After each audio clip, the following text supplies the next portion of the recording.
नमस्कार. आज मी इथे बनवणार आहे बेसनचा पोळा. त्याच्यासाठी 2 कांदे, मिरची, कोथिंबीर, इथे हळद, लाल तिखट, हिंग, चवीनुसार मीठ घेतलेलं आहे. इथे कांदा, मिरची आणि मिक्स केले, बारीक करून घेतले. त्याच्यातच हे मिक्स करायचं आहे. छान असं मिक्स होतं. हे मिक्स झालेलं आहे. आता आपण याच्यामध्ये बेसन घालू.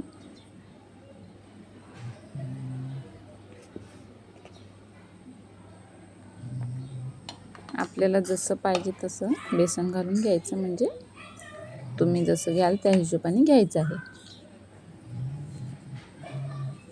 थोडंसं पाणी घालूया. हे मी मिक्स करून घेतलेलं आहे. छान असं मिक्स झालेलं आहे. छान असं घट्ट थोडंसं बेटर झालेलं आहे.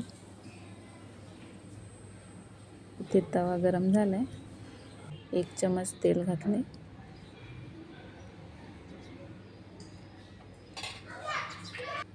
तेल गरम झालंय. आता हे मस्त छान गरम झाले. त्याच्यावर घालून घेऊया. छान असं पसरवून घेऊया.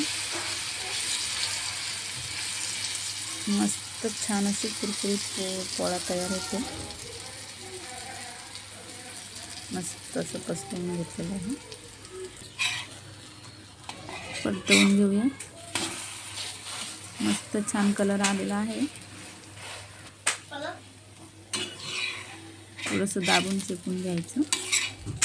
अशा पद्धतीने तुम्ही सुद्धा नक्की ट्राय करा आणि आवडल्यास कमेंट करा, शेअर करा, लाईक करा.